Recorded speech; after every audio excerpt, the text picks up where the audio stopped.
Hello, it's Phil here at BPM Pro 2016 and I'm with Adrian, Alan and Heath, and we're going to look at a new Xone mixer, Adrian. Yes, absolutely. So tell us about the PX5. So the PX5 is a brand new mixer that we've just launched literally in the last few days, and obviously BPM is one of the first times that we've actually had a chance to see it. So the PX5, so this is our new performance-focused effects mixer. It's a 4+1 channel mixer, so that means we've got 4 full music channels across here. We've also got a fully featured auxiliary channel here as well, with a full 3-band EQ, total kill EQ. You can also got a send and return, which we can use on every channel, including the auxiliary channel as well. And each channel can be set to the analog filter which we've got in here as well. So are these analog or digital mixing channels? So this is a totally fully analog mixer. It features a 20-channel audio interface, which is 24-bit, 96 kilohertz, which allows you to stream 5 audio channels to and from the computer.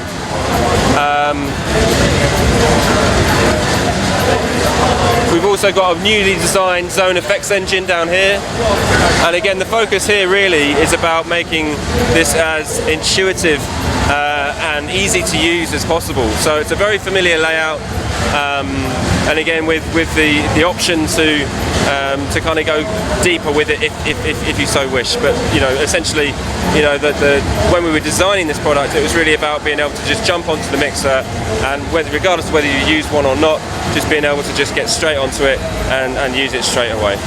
So I've noticed some features which seem to me to be along those lines, such as a switch on the top for post and pre-fader effects, and a switch to simply put the effects on the X or Y side of the crossfader. I guess the thinking there is what you're saying.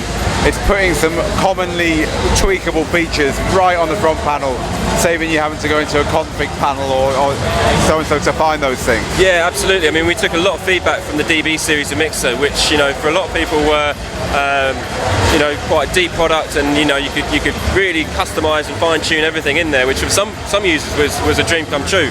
But for the PX side of things, what we really wanted to do was to distill the sound and the essence of Xone into a unit which essentially gave people the ability to just jump on and start playing on a very familiar layout, and just to get going with it straight away.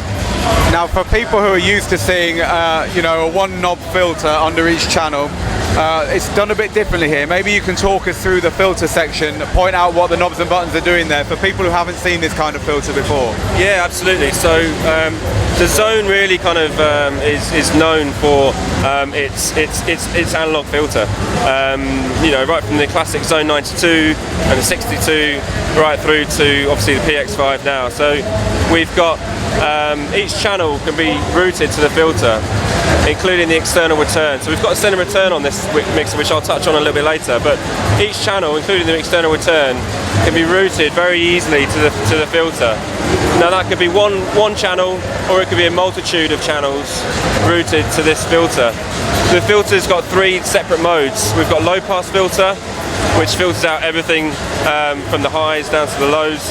A band pass filter, which selects a select frequency band and basically filters everything above and below that filter range. And then we've got the high pass filter, which cuts everything from the lows moving up to the very highs. The frequency sweep here is what would actually start adjusting the actual the filter sweep, the cutoff.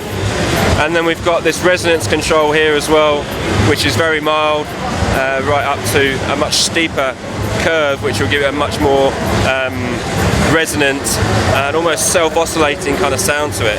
And it's something that Xone's renowned for, and it's something that you know, is a real kind of design of what we do.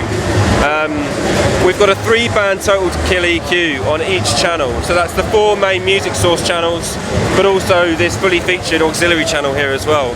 And the key thing with the PX5 is that the only difference with the auxiliary channel here is that it just simply doesn't have a line VCA fader.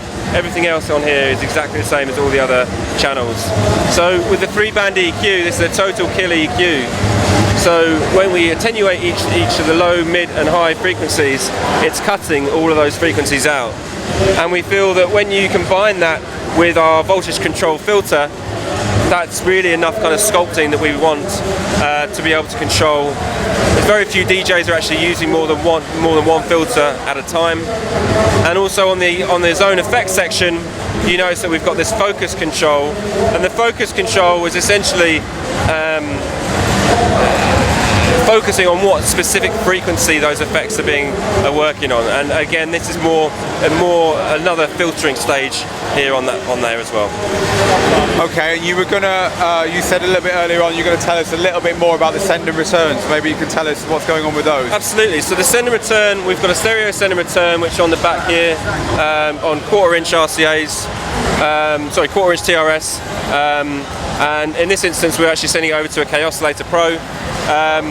Anyone familiar with the Zone 92 will be familiar with the send and return. This is a single stereo send and return, so essentially each channel, including the auxiliary as I've mentioned, can be sent to the external effects unit.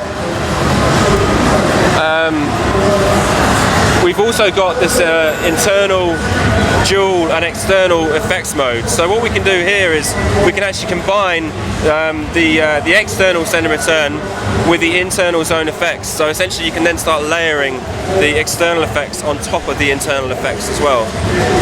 So if you want to, you can go very deep with this mixer and start doing some very interesting things, such as on the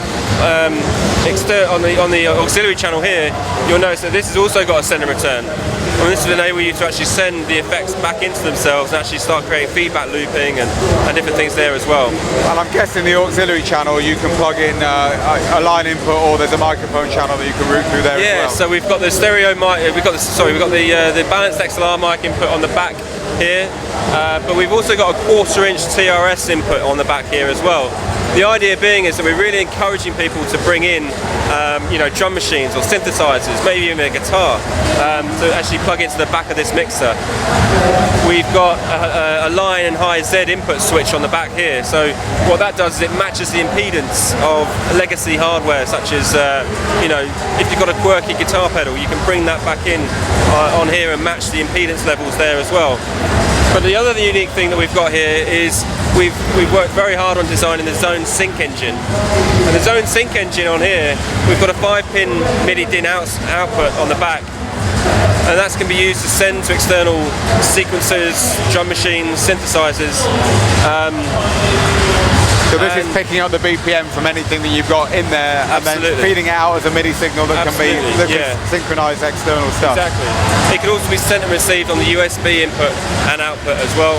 And if you focus back up on here, we've actually got various controls for this for the MIDI clock, such as start and stop, pause, as well as tempo bending backwards and forwards as well to actually time align a simple enough mixer on the surface, but actually when you dig deep, if you want to dig deep, there's stuff down there that's there if you need it. The key thing that I want to leave with you today, Phil, is that the PX5 is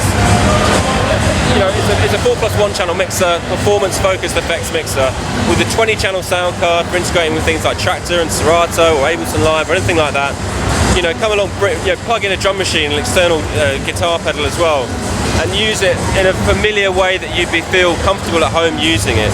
But if you want to dig that a little bit deeper, and if you want to start being a little bit more technical, then there are features within this that will allow you to do that.